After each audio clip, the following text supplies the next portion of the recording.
to hi there to our second live chat. Thanks so much for coming and joining in, and welcome to everybody that is joining us on replay. Really appreciate you coming and having a listen. So today we are going to talk about reactivity.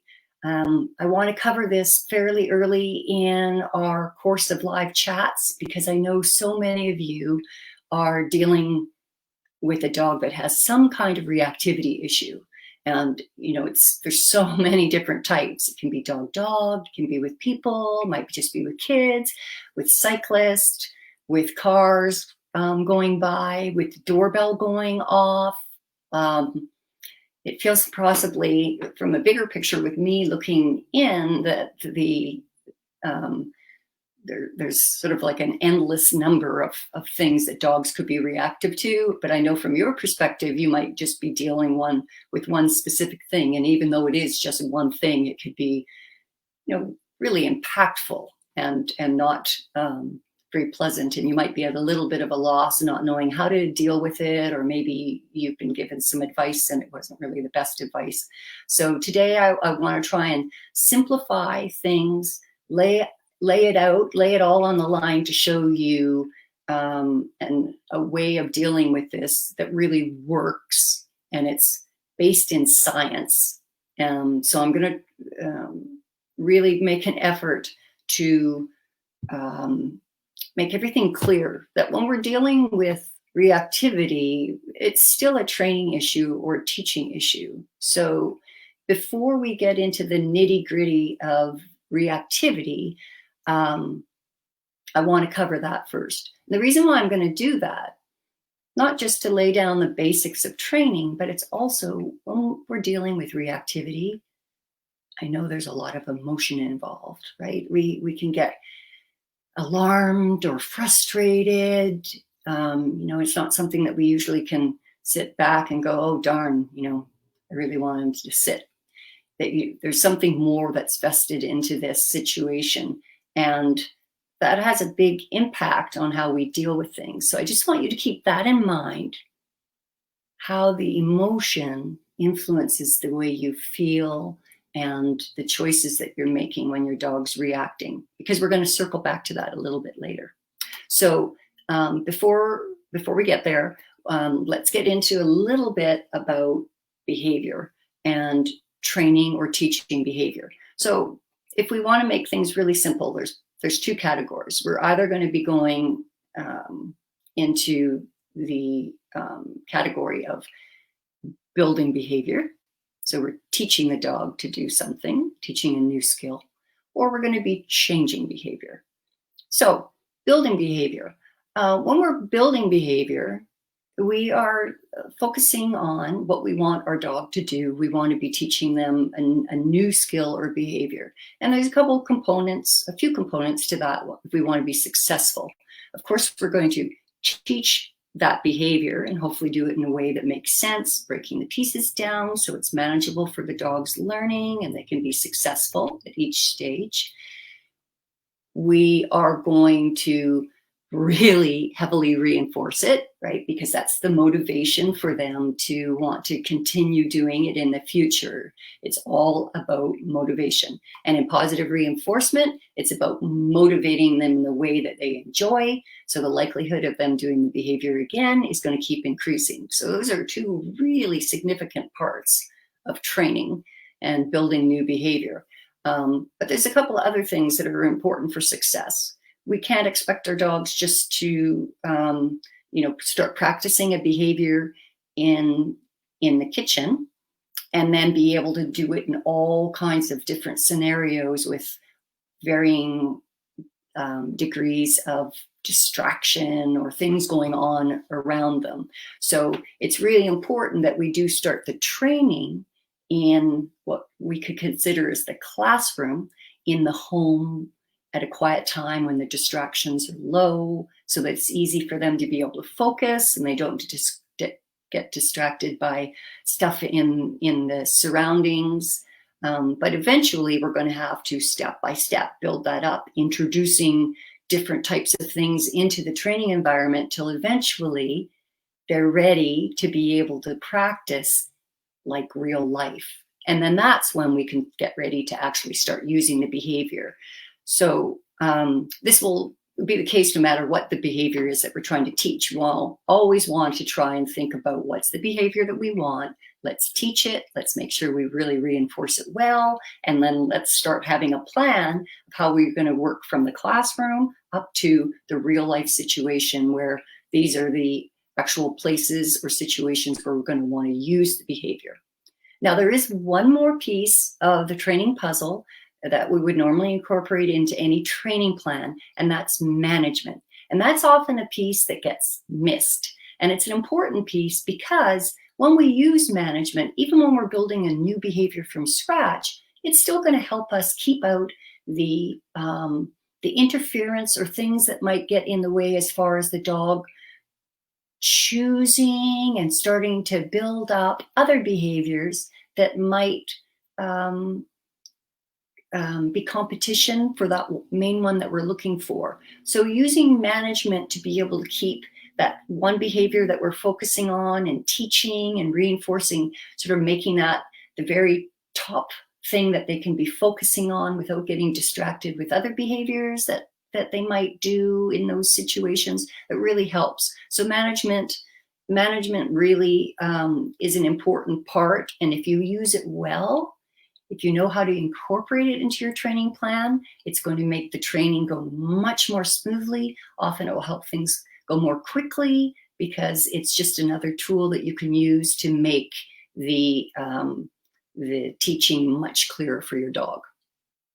Now, if we go to the category of changing behavior, where your dog may already be doing some things that you don't really like and you want something else to be happening. So that would be perhaps your dog's jumping on you, your dog's pulling on the leash, your dog is a counter surfer.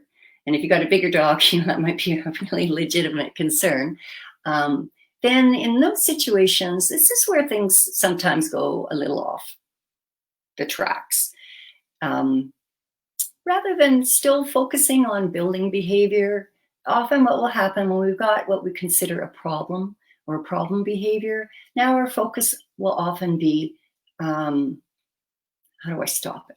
So yes, defining the behavior by my dog's counter surfing, and I don't like that. I want them to do something else instead. Defining the problem, of course, is important, right? Because that's our starting place. We know we've got something happening that we don't want. Now we want to do something about that. The way that people get sidetracked often is that they will focus on the problem in the wrong way. And by that, I mean that not only are they're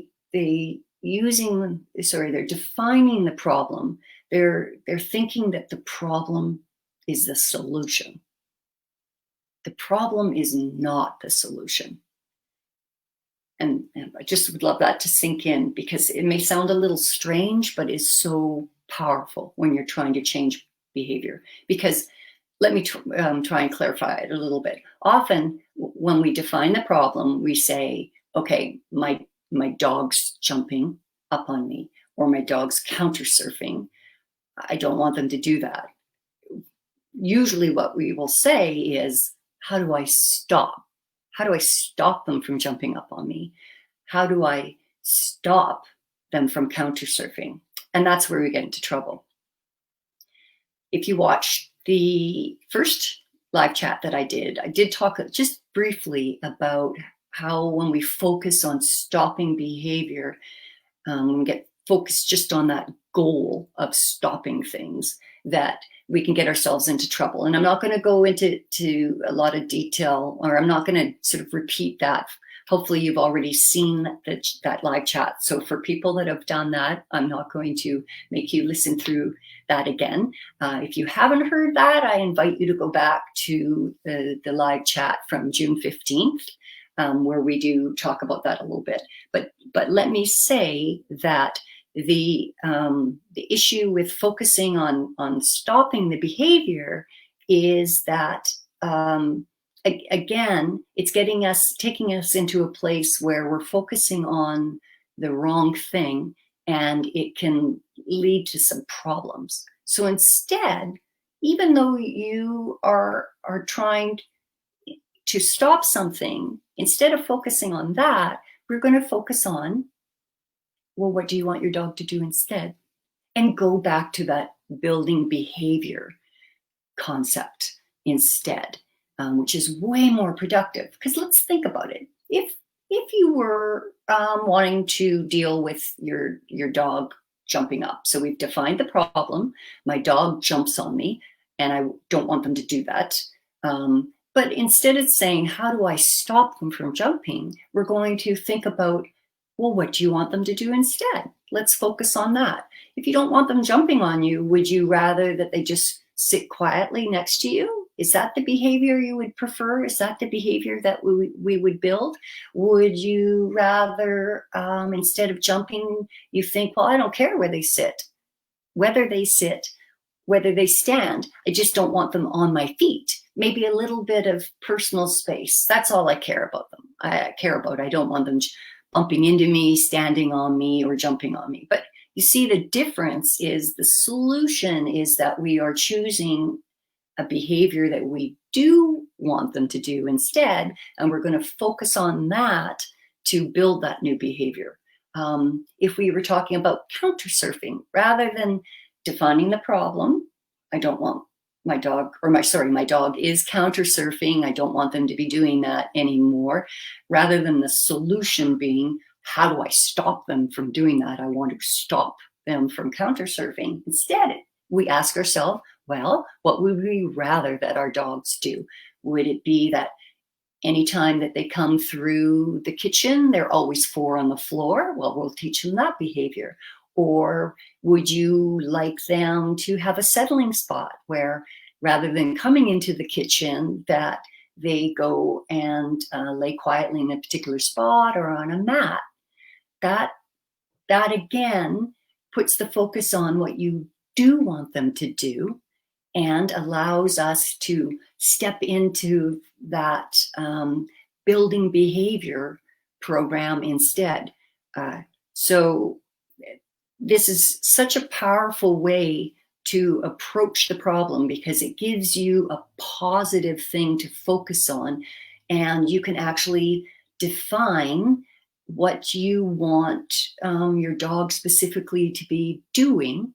And by doing that, your approach to how you're teaching and working through this problem is completely different. Because when we focus on stopping stuff, then, it's just kind of, I almost feel like it's a bandage cure, that we're probably going to have to do something that's less than pleasant to use some type of motivation to make them not want to do that behavior again.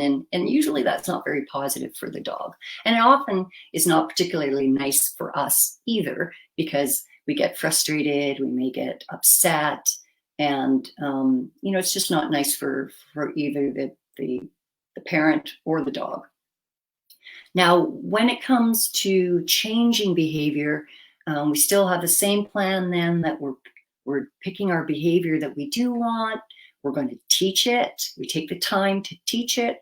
We're going to teach it in the classroom environment. So, we're not doing it in real time. We're actually picking times out of the day to be actively training it when we've got a nice, quiet environment. There's no distractions. The dog isn't right in the middle of performing that other behavior that we're trying to change. We're going to reinforce that new behavior, because if you think about it, depending on how long your dog's been doing that other behavior, the one that you're trying to change, it's probably pretty high up. It's been getting reinforced. They've been practicing it for a while. It's becoming a habit.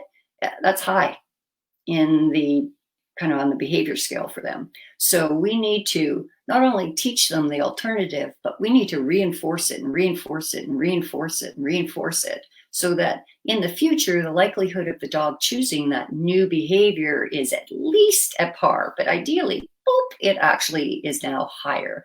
That when things start to happen, and the dog is presented with some options, that you've got so much reinforcement in that particular behavior that it starts to become easy, that they don't have to think hard to make that new choice. Now, again, we do need to practice it and then start building them up in our training plan so that eventually they can get up to that level of real life or that situation where they can actually perform that behavior, because we've allowed them to practice it, gradually working up to that degree, and then you've got a usable behavior. So management is really important when we're changing behavior, because if they can keep repeating the unwanted behavior, that's going to still keep building value, and it's going to be in competition for this new one that you're trying to teach and make your dog's first choice. So removing the opportunity to continue doing that behavior that you're trying to change is absolutely key when you're changing behavior. So if you're trying to, let's just pick one for an example, the counter surfing. If we've got a plan now, we're like, okay, I want to teach my dog, rather than coming in and getting his paws all over my counter, instead, I want him to be able to station himself just next to the kitchen where I'm working, when I'm in the kitchen, sorry. And that shows what I think about cooking. Sorry. So when we're trying to teach this new, better behavior, all along, your dog can still keep going in and, to some degree, whether your counters, ideally, they're pristine, so he's not getting rewarded. But even if they're not, just the fact that they get their paws up and look around and maybe investigate through stuff, that's reinforcing to some degree. So in a perfect training scenario, really great management would be blocking off the kitchen so your dog has absolutely no access, period. Now, the downside, all you lucky people have beautiful open plans in your home, it really sucks for dog training because it makes management really challenging. But we can put on our thinking caps and think of different ways to make it work. There's always something that usually we can come up with if we're creative. But I just want to emphasize how important management is to your success. Otherwise, it slows things down because the message becomes confusing to the dog because there's too many different options available. Okay, so now let's circle back to the reactivity. Your dog's performing a behavior that's not one that you like.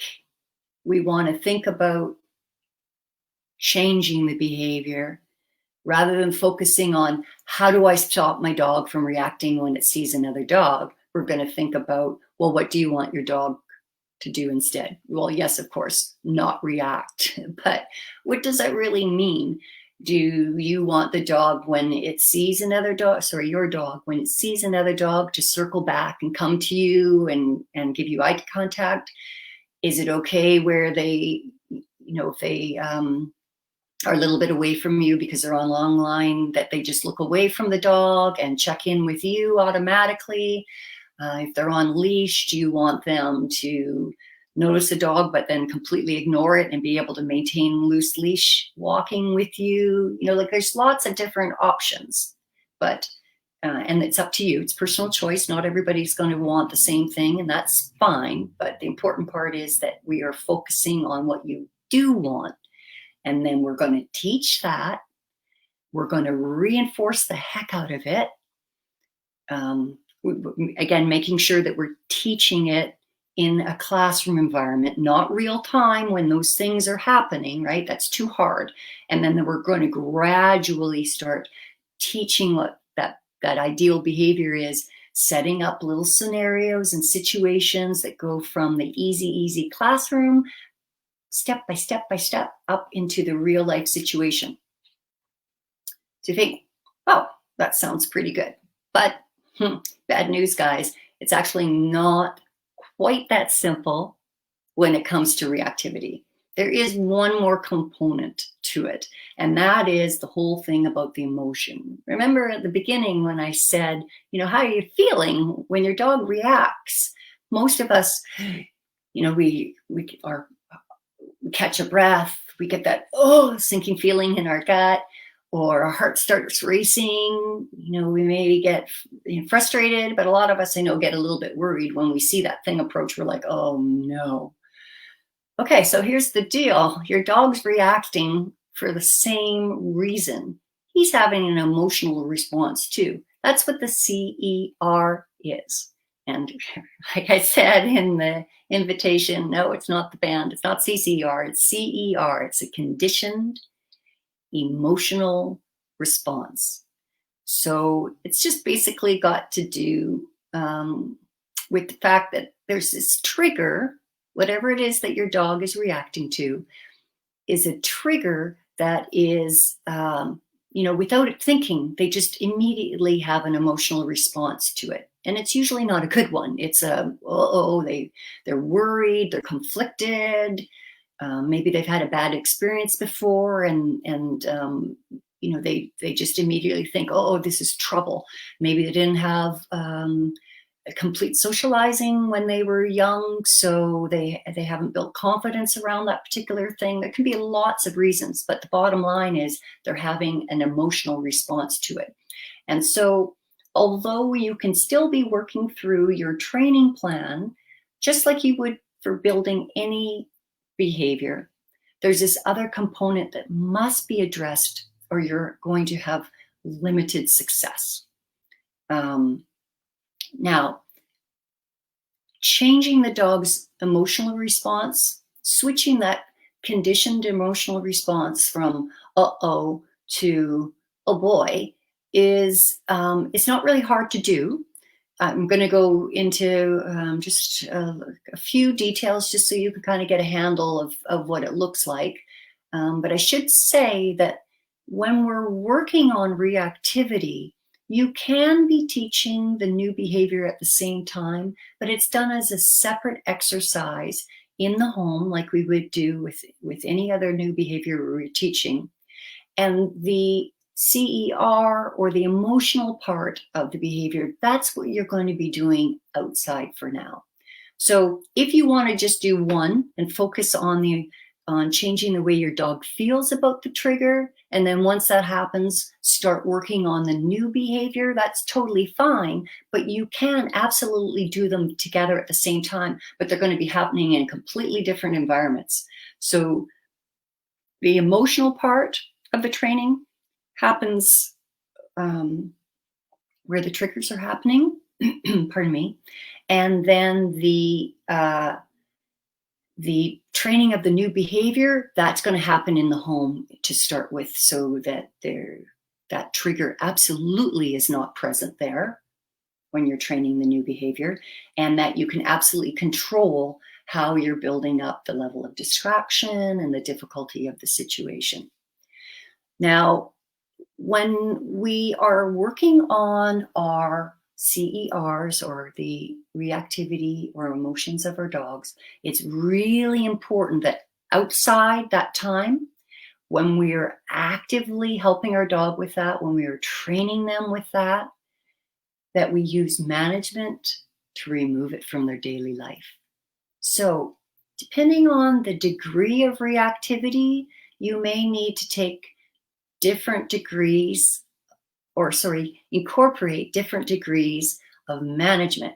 So I've had some dogs that are just so stressed by going out, worried about running into another dog or person, whatever it might be, that you can tell they really don't enjoy going for walks. So for those dogs, we will often give them a holiday where we say, for 2 weeks, let's just scrap the walks. There's no need for them to be continually on a daily basis, keep getting exposed to this thing, because it's creating so much stress for them. Let's start building up some skill first before we expect them to potentially be going out into that environment where they might be faced with that again. That's a little bit more extreme, but for some cases, it's really what's necessary. And it's not a permanent holiday. It's just a holiday to give them a little break, to reset, to get the confidence back, to get some of that adrenaline and cortisol out of their system so that they can just reset emotionally and get a little bit better back into balance. And then in the meantime, we'll be working on the skills, teaching them the things that they need to do in their home. And, and if you're wondering, as far as exercise goes, hopefully those people, might have a backyard that the dog feels safe and secure, and they can get their exercise and fun and fresh air in there. In other situations, it may be appropriate to still go outside, but parents will just pick when they go. They're not going to go at the busiest time of day. They go when they're least likely to run into dogs or whatever the trigger is. Or they pick their locations, so they don't go places where it's most likely for those triggers to be present. They pick places where it's least likely, just so that they're not getting exposed in their, in their daily lives, because we want to be able to set up the triggers in a very controlled way when we're able to actually actively train them. We don't want to just have them coming into the dog's daily life when we're out and about, helter-skelter, and having sort of no control over it. So again, it just falls back into that react mode. Management's just as critical, or even more critical, when you have reactivity than trying to change, or another type of behavior like counter surfing. All right, so how do we do the CER? This has got to do with something you're probably all familiar with.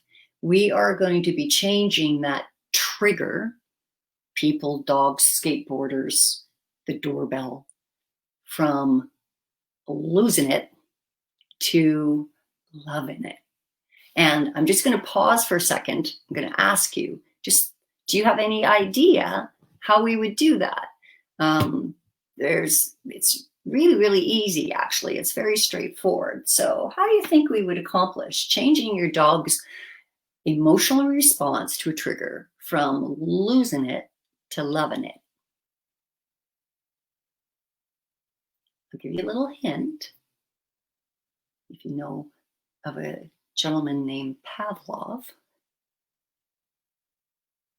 So it's all about building positive associations. Because right now, really, your dog's CER, their conditioned emotional response, is not a pleasant one. It's a negative association. They see that trigger and they go, or what we want to do is condition that so that when they see that trigger, they go, yes. So it's pretty straightforward to do. I mean, there are some mechanical things we need to consider. What's the right distance? What's the reinforcer that I'm going to be using? And that's a whole other chat. But just to let you know what the basics are, when you're ready to be working on your CER, your goal is basically to be setting them up in a way that you're far enough away from the trigger that they don't automatically go into that place where they're emotional and they can't think. That's what we call the lizard brain. They're no longer thinking. It's all just emotion. It takes over. It's the amygdala. It's the part of the brain that's getting used at that point, and we want to try to avoid that. So distance is really important. You need to be as far away as possible, and in that way your dog can notice it, but be calm enough still that you're able to be building a positive association by giving them something that they love. Eventually it could be an activity, but in the beginning, food is the best thing to do. So we are not looking for behavior. We're not waiting for our dog to do anything. All we're trying to show them is when that trigger shows up, all of a sudden the buffet happens. And it's got to be pretty spectacular. If you're thinking about bringing your kibble out for this work, forget it. That's not going to work. The most spectacular thing, whatever you think your dog would do backflips for, and they're not getting it all the time anyway. So it's something really special that you're saving just for this CER training. Fresh meat, pieces of cheese, it could be a variety of stuff. And there's a few different games that you can play to do this, but basically the way it works is when that trigger appears, all of a sudden the food bar opens, boom, boom, boom, in goes the food. As long as that trigger is present, they keep being fed. They don't need to do anything for it. It's just that trigger equals food. As soon as the trigger disappears, so does the food. So you can imagine if you kept doing this a few times, and you can do setups so that you can really control the appearance of the trigger. And again, we'll get into more detail on this in another talk, but it's kind of fun. This is one of my favorite things to do, and it's amazing the impact that it has for the dog. But if you kept doing this, that again, let's just say, I hate picking on dogs, but let's just say that every time a dog appeared, all of a sudden your dog was getting just one piece of hot dog after another, and then the dog disappeared, hot dog stopped. A dog appears, they start getting fed hot dogs. Now, at some point, and it may not be that day, because we'd only play this game for a short period of time, 15, 20 minutes, triggers will come and go, and then we're kind of done with it. But at some point, whether that's a matter of a few sessions, a few days, or even a few weeks. It depends on how intense the reaction is and how long this behavior, this emotion has been happening. That's going to influence how long it will take to counter condition the emotional response. But it's not hard to imagine that at some point, as long as you're playing the game properly, that your dog's going to, when it sees a dog appear in the distance, is going to be, oh, yeah. Or, what I've seen with dogs, and I love this, is they get to this point where they're almost like, okay, where's that next dog? Come on, people. Bring a dog because I need more hot dogs, and then when you're starting to get that response that you see the tail starting to wag when the trigger appears, or the dog looks to you because they know that something great is coming, then that you're on your way, that you have now conditioned the emotional response to be, rather than them losing it, now they're loving it. Rather than being a, oh no, it's a yippee. And once you've got that happening, then you're off to the races. Now we can start implementing that teaching of other behaviors that you've been doing in your classroom at home. Then we can start introducing them with, the trigger, very, very, very, very low level of the trigger, but we can start introducing that into the training, gradually building it up, just like we would do with any other behavior. So it's not a challenge, sorry, I shouldn't say, it's not super, super complicated. The process is the same as you would do with any other behavior that you're trying to build. The issue lies in that people aren't managing properly so that the dog continues the old behavior. So that is a key point to your success. We need to figure out a way to be able to manage the environment or manage the dog so that you aren't constantly putting them in that situation of reacting in the old way while you're trying to introduce this new way of responding.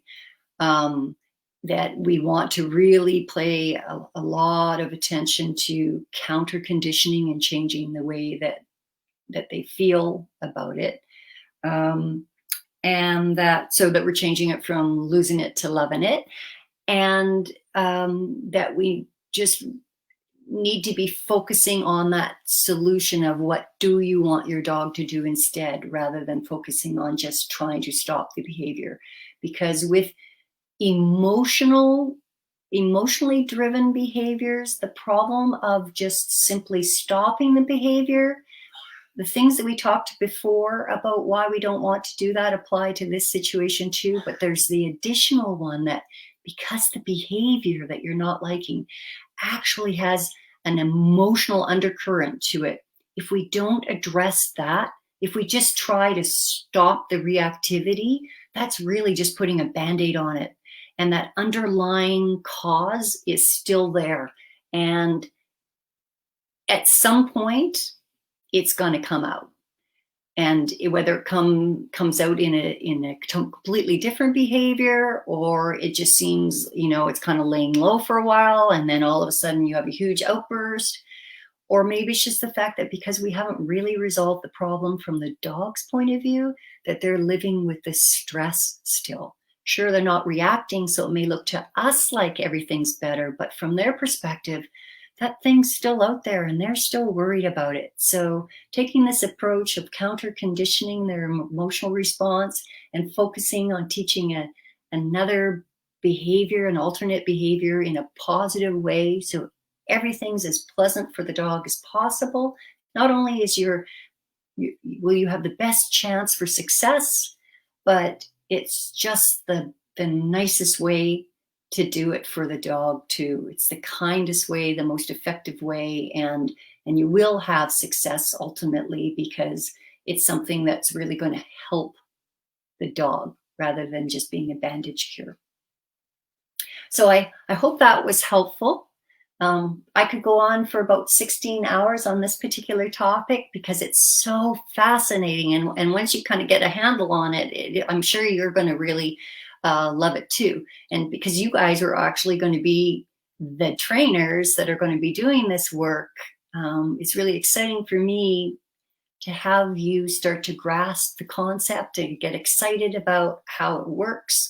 So your things to think about are the management. What are you going to do to be managing, and figuring out what your ideal behavior, what you want to be teaching, and then learning how to be able to change your dog's opinion or emotion about their trigger. And I think I'm not quite sure when I'm going to go into the specifics about conditioning a new emotional response, but we will definitely be doing that within the next week of these live chats. So thanks again so much for joining. If you have any questions or comments, please leave them in the comments below. And if this is a topic that really is near and dear to you and you want to get extra help on it, of course, you can reach out to me. I'd be more than happy to help. If you aren't in my area locally, I do virtual training. And as well, the group Positive Dog Life, that although we deal with a lot of different issues that parents are wanting positive solutions for, our focus is going to be on reactivity. So that's definitely a group that if you join, you can get some support and extra ideas and help there. Thanks again. Have a lovely day. Have a great day with your dogs. Take care. Bye-bye.